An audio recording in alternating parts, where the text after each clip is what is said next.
Hello，大家好，我是海丽。今天教大家做一款中医师和营养师都推荐的抗癌靓汤——木瓜芽带鱼雪耳汤。汤味清甜香润，不寒不燥，营养丰富，抗癌指数高，既润肺又舒脾，而且操作极其简单，只需要3种食材。那我们现在开始。需要的食材有木瓜、芽带鱼和雪耳。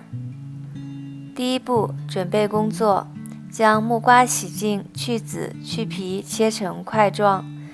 可以先把木瓜从中间切开，用勺子把黑色的籽掏出来，然后像切哈密瓜一样去皮切块。木瓜中维生素 C 的含量非常高，是苹果的48倍。除了营养丰富，它最大的一个功效就是帮助消化。木瓜中含有木瓜酵素，能够分解、消除体内过剩的氧化物等毒素，并且可以阻止人体致癌物质亚硝胺的合成，预防癌细胞的生成，尤其是消化道肿瘤。有时候药剂师也会推荐有胃肠道疾病的病人服用 Papaya Supplements 木瓜补充剂，帮助分解消化食物油脂，减轻肠胃负荷，尤其是在节假日期间，很适合吃了过多的大鱼大肉和大餐后服用。第二个食材是雪耳，雪耳提前用清水泡发，直到泡软，内部泡发。雪耳能够提高肝脏的解毒能力，起到保肝作用，同时也能够润肺清热，对阴虚火旺、不能吃参茸等温热补品的病人是一种良好的滋补。泡好后，切掉中间硬的部分，用手撕成碎片备用。第二步，煎芽带鱼。将芽带鱼洗净，去除内脏，切成段状。记住，一定要保留带鱼表面的这层银白色的油脂。这层银白色的油脂中含有一种抗癌成分6-朴代鸟嘌呤，对辅助治疗白血病、胃癌、淋巴肿瘤有益。一般中医的角度来讲，不建议体弱的病人吃无鳞鱼，因为它们内热会加重上火便秘的症状。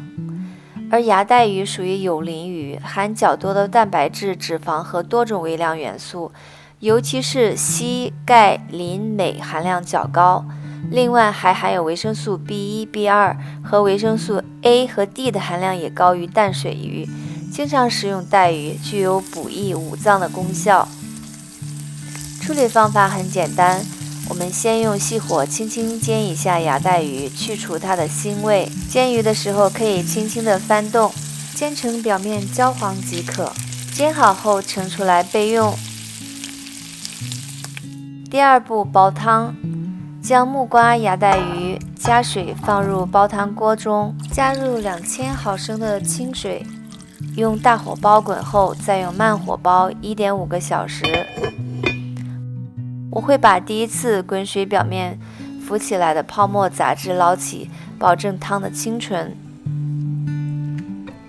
1个半小时后，加入雪耳，再煲20到30分钟，随后加入少量的盐调味后即可食用。喝这个汤最大的感受就是清甜可口，木瓜的香甜都融入了汤中。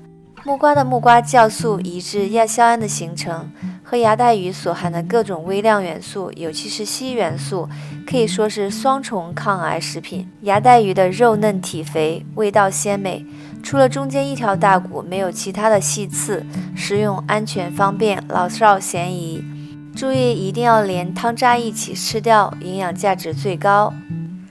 好了，今天的分享就到这里。如果你喜欢这款汤的话，请点一个 thumb up。欢迎在屏幕下方留言，分享你的感受。这是一个关于健康美食和养生抗癌的频道，请点击订阅帮助支持这个频道。我是海丽，我们下一期视频再见。